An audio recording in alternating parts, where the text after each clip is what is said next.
Amerika Birleşik Devletleri ve Japonya tedarik zincirlerinde insan haklarını ve uluslararası çalışma standartlarını geliştirmeye amaçlayan yeni bir görev gücü oluşturdu. Reuters'ın bildirdiğine göre ABD ve Japonya, Çin'in Doğu Türkistan'daki Uygurlara yönelik muamelesinden endişe duyuyor.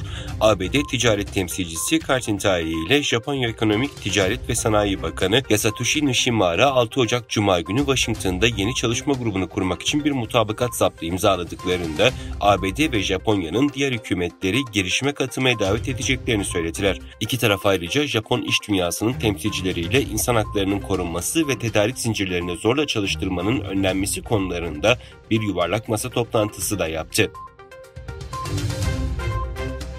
İstanbul merkezli Doğu Türkistan Alimler Birliği'nin 9. Şura toplantısı 7 Ocak'ta İstanbul'da başladı. Birliğin açıklamasına göre 2 gün sürecek olan toplantının ana gündemi Alimler Birliği'nin son 3 yıldaki tüm çalışmalarının raporlanması, birlik tüzüğünün gözden geçirilmesi, seçimlerin yapılması ve 2023 yılı çalışma planının belirlenmesi. Anadolu Eğitim, Kültür ve Bilim Vakfı tarafından Doğu Türkistan'da neler oluyor konulu konferans düzenlendi.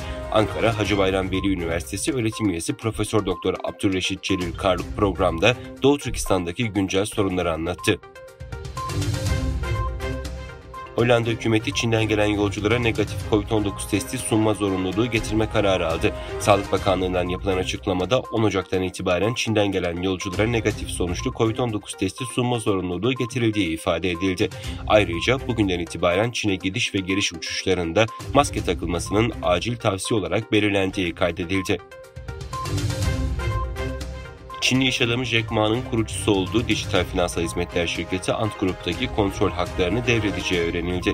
Ma, Ekim 2020'de Çin'deki piyasa düzenleyici kurumları ve kamu bankalarını eleştiren konuşmasının ardından gizemli şekilde ortadan kaybolmuştu. Çin'de sivil hava taşımacılığının 2022'de COVID-19 salgını öncesine kıyasla %57 azaldığı bildirildi.